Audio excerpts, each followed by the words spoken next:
The man sitting next to me just informed me if I want to trade on the commodities market, lettuce is up by a head, tomatoes are trying to catch up, and corn is being creamed. He is Bruce the Blog. And he's not. Even better, he's the cream in your coffee. No, he's Bazzo, and you're watching Bruce the Blog Goes Bazzo. Good evening, everyone. I waited for a long time to do that. Oh, good. I'm glad you waited.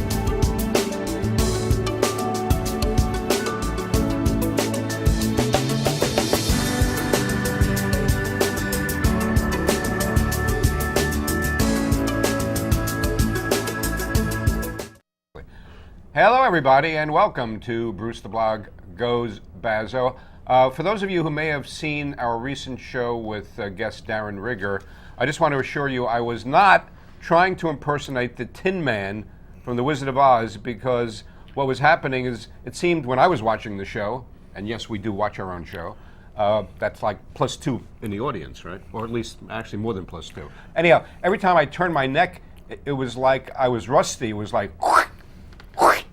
And it's not that I needed oil, it's that I had the microphone so close to my neck. You know, it made this crazy noise. I light a candle, drink a bottle of wine when I watch me. I'm probably one of the most fascinating people I've ever met.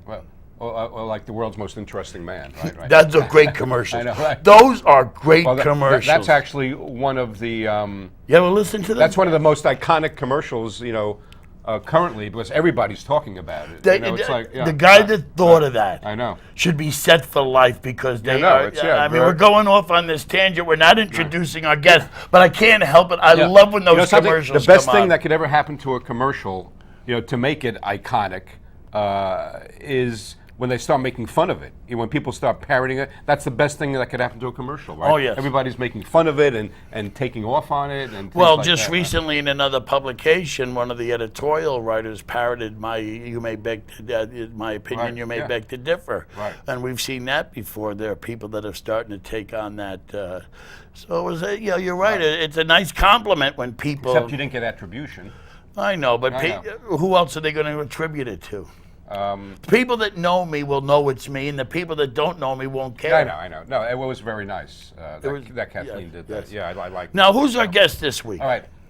Well, didn't you watch this? I thought didn't you watch the screen? It's Jason Wilson. How are you? Hi, Jason. How are you, Jason? Yeah, Jason and I see each other a lot during the week. Not that our wives have to worry. It's just they both our wives know where we are at the time. It's at the gym. And, who's Jim? Well, no, we're not going to go into that. We don't do. No, I didn't. I was asking. Jim, a business. Right. I thought you were. I thought it was a third person. I thought it was a third person for a poker hand. No. Right. Maybe a poker face, but seriously, another very interesting thing about Jason. We're going to be talking today about the real estate market in Westchester, because Jason is not only a practitioner of that at Julia B. Sotheby's in the Scarsdale office that he runs, but he's really an expert on it. And I've had him on another show that we do. And Jason has a radio show. Mention the other show that you do. Yeah, the Grace Notes with Yorktown Supervisor Michael Grace. That shows, of course, in Yorktown on the government channel.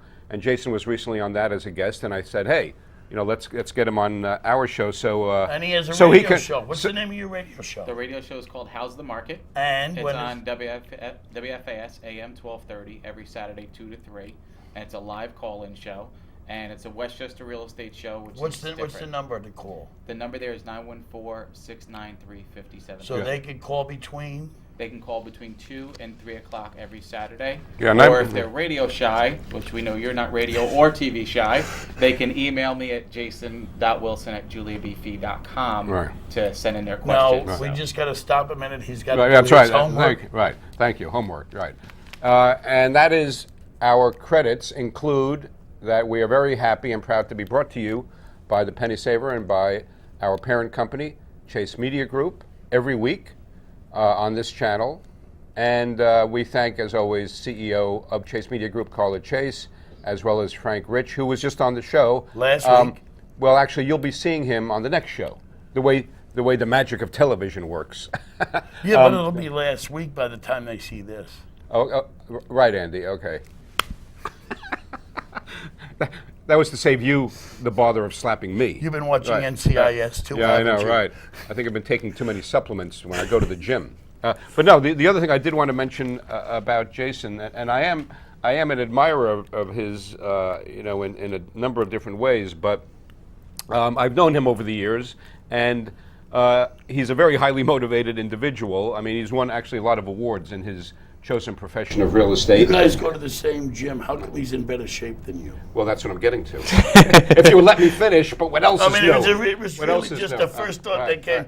Well, I'm in better shape than you. Well, one reason is he's about 25 years younger than I am, or whatever. But, details.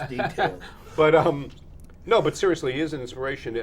I mean, Jason, what is it? A couple of years ago, Jason lost 100 pounds. 100 pounds, yeah. And I have to tell you, you should see him at the gym. He's lifting weights that weigh as much as I do. So I mean, yeah, he's amazing at the gym. I found him. No, I found not lost him. He really is. He's amazing at the gym, and we have a nice little group that we go and we chat in between our sets and our reps and things like that. Yeah, but that doesn't make sense. I've seen you after the gym. You go to the pizza place, you order a large pizza, everything on and a diet Pepsi. You know why? Kind of defeats the purpose. But the thing, why I order pizza? Because it gives me pep. Aroni. Okay, anyhow. Now, before I start getting my chops broken by my critics, let's go right into the real estate market. Mm-hmm. I read a lot of things in the paper, but I only go by my my own eyesight. I tend not to believe everything I read, as opposed to what am I going to believe that or my own Except for your own column. Right. Yeah. But then again, I told you I'm a fascinating man. I know. Right. Anyway, I'm watching the prices come down. This would be considered a buyer's market, would it not? It's kind of a combination of both. It's a transaction year so far. Westchester at single family is up about 10% right now versus last year. Yeah, but how low was it to be up 10%? That's the way you say it's up 10%. I mean, what's the base? Right, but what's the base from? I mean, if the bottom was crap and you sold one house, that's up 10%. Well, it was 174 more houses sold. The bottom would be 2009 when we had the stock market crash of 2008. People need to frame a so reference. if you want to frame it to 09, you're up in transactions. You're up even higher. You're up about 66% if you really want to go there. Well, I said, then that's really good. Because, I mean, when you give it a right frame of reference, because you can make statistics say anything, but like it says, if you have a frame of reference, we're good at this. Yeah. But when I say a buyer's market, I mean, I'm watching prices finally come to where they belong, like in Peekskill. I mean, people paid $500,000 for a condo in Peekskill. Mm-hmm. There is nothing in Peekskill worth $500,000, let alone a condo. Mm-hmm. And I don't mean that insultingly. I don't mean that insultingly. But when you look at the stuff like you can get $500,000 for property in Yorktown because you have such great amenities. You have a police department that's superb, EMS, fire, garbage. You're talking about Yorktown. Yes. Yeah. These things, people pay high taxes. taxes. Peekskill has all of those things. But not as, no offense, but not as well. Which is why Yorktown, they may have the high taxes, but we're getting the service commensurate to the taxes. Mm-hmm. You have a municipality like Cortland that is only maybe a couple $1,000s a year cheaper in taxes that have nearly the amenities offered that Yorktown offers. So people in Yorktown are screwed tax-wise. They don't even have a police department. In Cortland, you mean? Right. Now, Yorktown, Peekskill, their police department, you can't compare to Yorktown's because they deal with different sets of crime. But the school system in Peekskill is crap, and that's reality. It's on the bottom rung. Lakeland, Yorktown, in the nation, they're in the middle 500 of school districts across the nation. Peekskill is on the bottom of the list.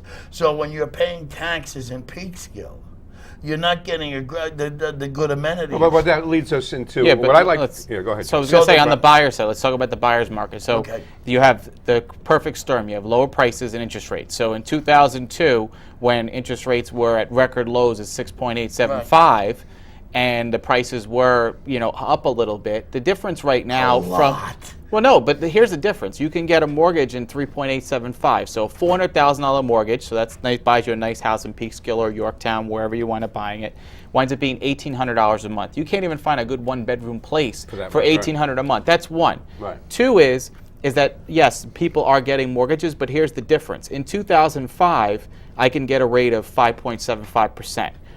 And I also can get a mortgage, no income verification. I could say, I think I make $120,000 and buy a fund. So that's why the prices got inflated. They got inflated by fake money. That's why we got here. That's how we got here. So now you have qualified buyers that banks are dotting all their I's and crossing all their T's. So if you're a qualified buyer with a down payment or 3.5% down if you want to do FHA, you can buy a house for $350,000 in Yorktown. The only problem with Yorktown is you'll spend $12,000 for taxes. I have to interrupt you a second because of a thing that Bruce's mantra, never assume. FHA. Yeah. Explain that. Okay. Federal Housing Authority. So FHA mortgages is the alternative to, let's say, the 100% financing. So it's 3.5% down, and you could have a mortgage up to $630,000. It might gone up to $700,000, but they've made some regulations on it. But originally, FHA was not available in our market area. You know, median price in Westchester right now is $575,000. And that's the government housing agency. It's the government housing agency. Right, right. So yes, you do pay personal mortgage insurance called PMI. You will pay a little bit more in the payment, but it gives an opportunity for a homeowner to be able to buy a house with 3.5% down. So it's sort of like the government subsidizing. It's like a government, really? but you know, it's just a way of having an alternative because it's Right. 3.5 or 20%. It's either one or the other. Right. And you think about it, the cost of living has gone up. Yeah. Gas continues to go up. You know, they charge you 10 cents more a gallon if you use a credit card. So all those combinations come into play that not everybody always has that 20% to put down. A statistic was done. It takes about 14 years for someone to really get their 20% together. So at least this gives an opportunity for someone to take advantage of the rates and put 3.5% There are down. 2 points I want to get. Number one, when I talk about the price of housing, you have a lot of people, which is the term is used underwater. Please explain that. Very good question, Bazzo. Please Very explain good. that. I was going to ask that question. Okay, underwater. Now, underwater, actually there's a program out there to finally help the people that are underwater. Underwater means is that they owe more than what the house is worth today. How's that possible? Well, very simple. Right. You bought that house in Peekskill or Yorktown or wherever you bought it. You paid $500,000 for it. You can only sell the house for $350,000 or $400,000.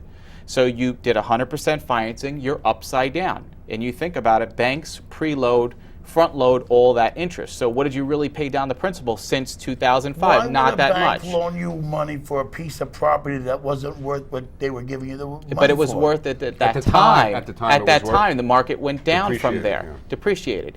You know, the appraisers, the inflation was going up and up and up on the price. So all these smartest people in the room all believe the crap, the bull, the hype about the prices. They didn't realize that it was phony. It wasn't phony. It was what the market value was at the It time. had to be But it was phony the the way appraisers. it collapsed so fast and hurt all these people by putting them underwater. It had collapsed so fast because they gave mortgages to people that shouldn't have gotten mortgages. But, which inflated the price of the house. Exactly. But the other component that's finally a government program that's working Right, now you is said called there's a HARP. government. There's a HARP. Okay. It's called a HARP 2 program. The HARP 1 program wasn't the same. The HARP 2 program allows people that are underwater to refinance and take advantage of the rates Where if would they are they go Fannie and to Freddie. get one of those HARP 2s? They Google HARP 2, and what they actually should call their bank directly. They I'm should just call saying, their what if you Wells. don't own a computer? Where do you go for a HARP 2 mortgage? Speak to your mortgage bank directly. Bank of America, Wells Fargo, whoever it is. And they will tell you, or they'll keep it a secret? No, they will tell you. You explain to them that you want to know if you qualify for the HARP 2 program. It has to be a Fannie or Freddie mortgage for that to actually go into effect. They will explain it to you and let you know. Now, the banks are doing it for their existing clients. It's not like a refinance that way. It's a refinance with your existing bank. They'll allow you, even though you're underwater, because that's part of the HARP 2 program, you can actually refinance at the better rate. It would be in the bank's interest because they got a better chance of getting their money back. They don't really want to be landlords. I was always told that banks don't really want to be landlords. They'd rather have the money. Exactly. So a program like this kind of makes it easy. It helps the bank get their money back, so they would be more inclined to help. It helps the them. bank to get the money back because you have people that are out there that they're not doing this out of the goodness of their heart. Well, we know this. Well, you have to look at it like this. You have 6.875% rate. Okay, you can't refinance today because you're underwater, but you paying your mortgage and everything else. You want to take advantage of a 3.875. You're able to do that with the HARP 2 program as long as you qualify. Where before, you couldn't do it because you were underwater. The bank would say, listen, you have no equity in the house. I'm sorry, you stay at 6.875. But I want that rate. I want that rate. So now finally there's a government program that is allowing people to take advantage of that. It's sort of like a safety valve, right? Yeah. Is really But what are it is, people able to, the other thing you read about, and like I said, I'll take with it, actually getting access to money that banks aren't lending. Are banks not lending, or are banks lending? Banks are lending. Yeah, no, banks are lending. Then why the scare? Why are they scaring people? Here, you know what? Here's where it is. You're independently. You own your own business, right? You're very entrepreneurial. I'm independently poor. Yes. Okay. So you're independently poor. Well, there's a lot of guys like you that are independently poor that say on their tax returns they make $30,000 a year because they're maybe in a cash business. Well, those guys who used to do no income verifications can't get a mortgage for 10% down and say, I can do that, no problem. Now they have to put 50% down if they want that no income verification mortgage. So the guy that owns the deli and the pizzeria that's not claiming that he makes the full money that he makes, those guys are the ones that can't get a mortgage. You just went a damning statement there. Cash businesses. Whether you're in a cash business or not, you have expenses you have to justify. Like in my business, we have full medical, and both me and my partner are over 50. Now, I can't write off medical if I can't pay for it. So it's not advantageous to do what, like, maybe if you're young, you can hide things. And I'm not saying it doesn't happen. I mean, my grandfather was great at this. Yeah. My grandfather was great at this. My father was good at this. But like it says, in a business like mine, which is not as a deli or restaurant, which really generates a lot of money, but you have to justify the outlays you're making before you can hide money. You have to justify what's on paper. Yeah. I'm not saying everyone, but I'm saying in general where you have, those are the people that are having a tough time getting a mortgage is those people. Well, they always did, from my grandfather to my father. Not that necessarily, was because true. here's the difference. In 2002, when I bought my first townhouse, and then I purchased another house in 2005, I sold that and bought it. Both times I was able to do a no income verification with 10% down, and I had my own company. Now, I did show money on the books, but it was credit, and it was basically my word is really how I got those mortgages. Now, I can't get that mortgage today.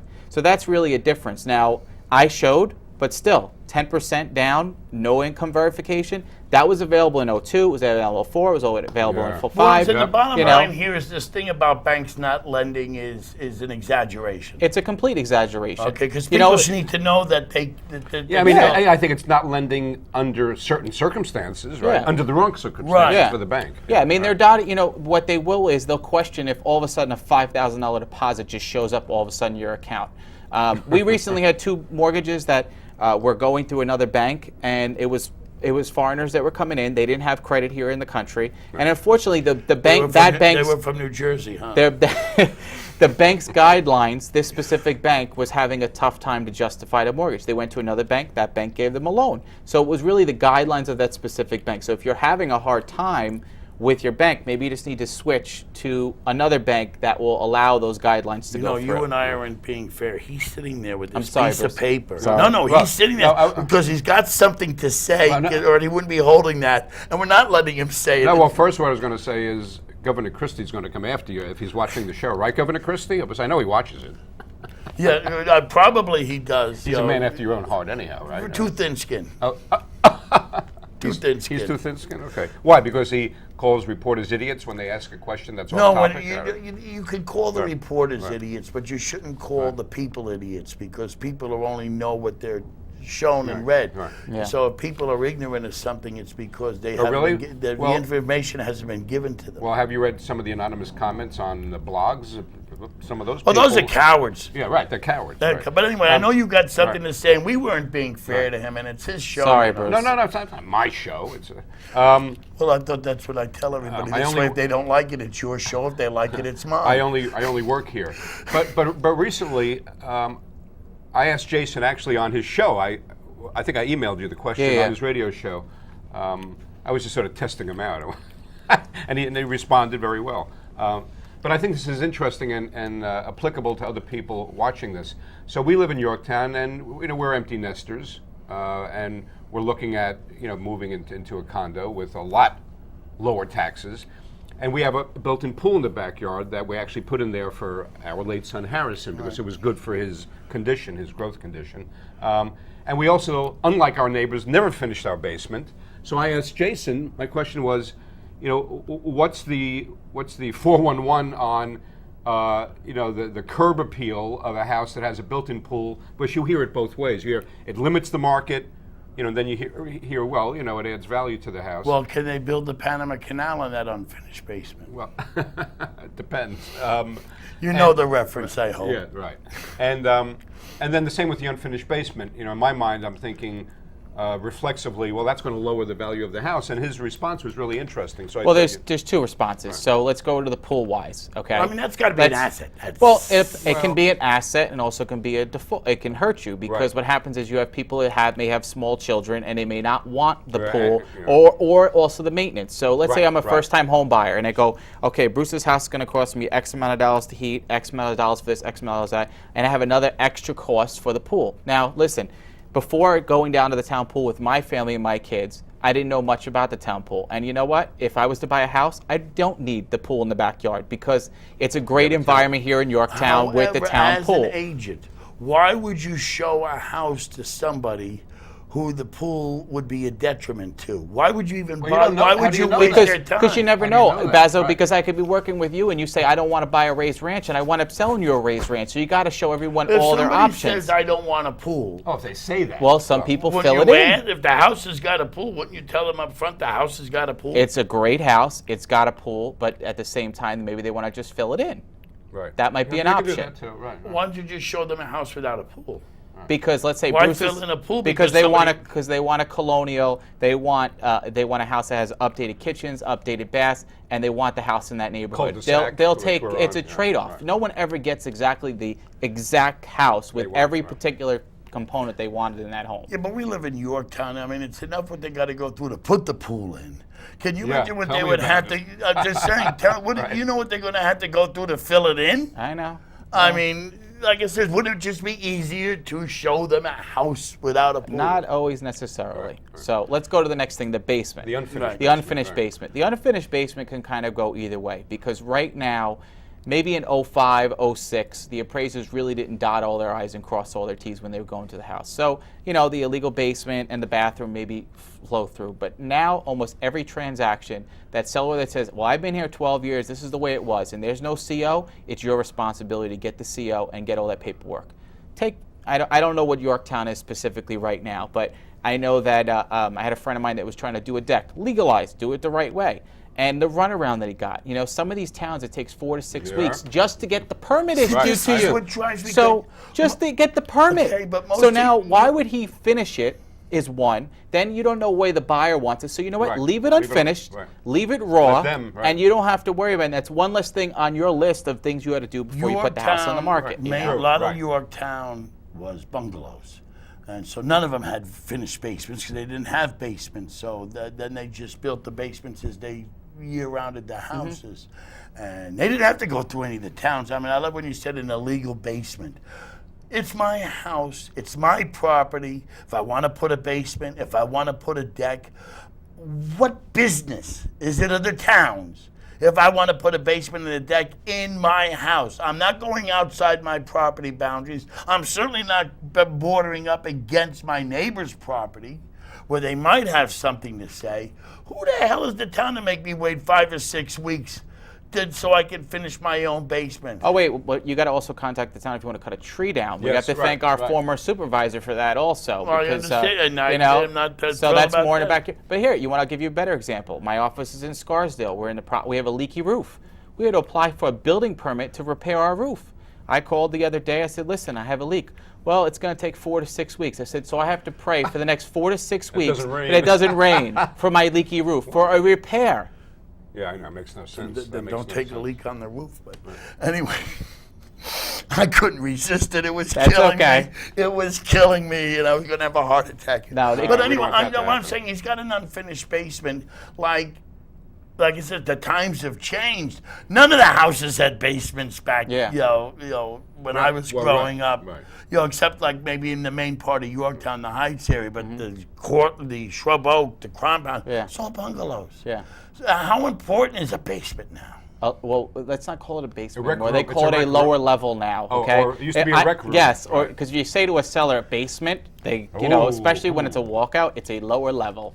Lower level is extremely important. That's the additional square footage for a family room. There's a bathroom usually down in that lower level. You could have a home theater down there, Yep. pool tables. Right. Yeah, there's so many different. I would have thought a just different- garage would have been more important because that was the big selling point when these houses were winterized, that they had a garage to get your car out of more than having a basement. Actually, if you look in Yorktown, there's probably a chunk of them you have the garage door. That garage door was converted to another room over the years. Right, yes, that right. there's Well, still we had a house on Strawberry Road. We did that Yeah. too. Remember Because, carports? Yes. Yeah. Carports, yeah. That's what happened. We had a house on Strawberry Road that had a garage, but we built a carport and we finished the garage Yeah. and made it a room. Yeah. Now, we also should talk about, I was reading something online by a realtor who was comparing 2011 average home prices to 2012.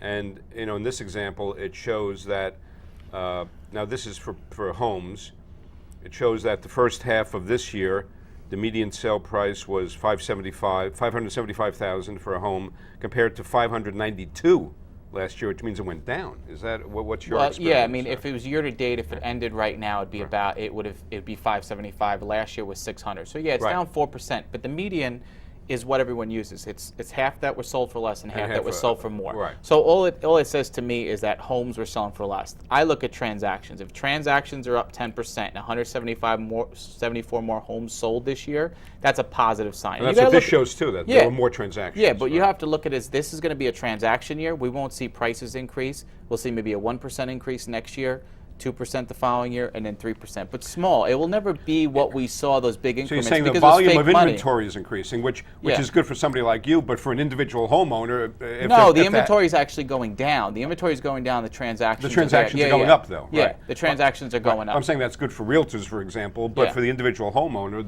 the average price is going down. me right? ask Not you necessarily, something. because No? what's happening is there's a supply and demand. The Right. demand is getting created, and the supply of the Right. quality of the home is changing. So I'll give you an example. We had a house we put on the market. It went on the market for $850. I went on Friday. On Monday, we did a highest and best bid. It had 12 bids. It went over $1 million because at a specific there was a demand. The demand was the right, builders right. in my market area. We also had another house that just had a price reduction over the weekend. When highest and best, they had 3 or 4 bids on it. The demand was there was 3 buyers. The supply was a specific house. Right. So we are seeing bidding wars So it again, drives which we the price haven't up, seen yeah. for years. Right, that What which is great. is in That's more good. demand, pre-existing houses or new houses? It depends New on the construction. market area. Here, this area. This area, it's really just a turnkey house. It's not the new construction. Problem with the new construction is you have a different tax base versus if you buy a 1960s house that was renovated, Right. because they haven't been reassessed. So. Yeah. And you know something, I have to tell you, by the way, even I can't believe it's been 30 minutes now. This had to be one of the fastest shows, really, we've ever had. No, thanks to you, No, Jason. thank This you has for been very coming. Thank you This very was much, good. Bazzo. This Thank has you been very much. fascinating. Thank you very We want to much. remind everybody to So did I tune ask in. the questions you were expecting? Right. Yes. You can ask him. I You did? can ask him off air. Ah. We want to remind everybody to tune into Jason's show on WFAS Saturday at 2 p.m., right? Yep. And then, I don't know if you have done it yet, but they're going to be online, right? Yeah, Where they're you- going to be on howsthemarketwestchester.com. That's Right. the website. I have a couple of shows on there. The website's not 100%, Right. but it'll be up in the next 2 So weeks. when Great, the guy all right. calls Thanks, you Jason. next Right. Saturday, he says, "Are you alone?" Okay. That'll be me. Okay. These were my opinions. You may beg to differ. And when Bruce the Blog listens, people talk. Thank you for watching, and thank our guest, Jason Wilson. Thank you, guys. So long, folks. Yes, Jason. you. Thank you for coming. You really expected all those questions from me. He does, 'Cause I he didn't does know. his homework. Yeah, but I didn't do any homework.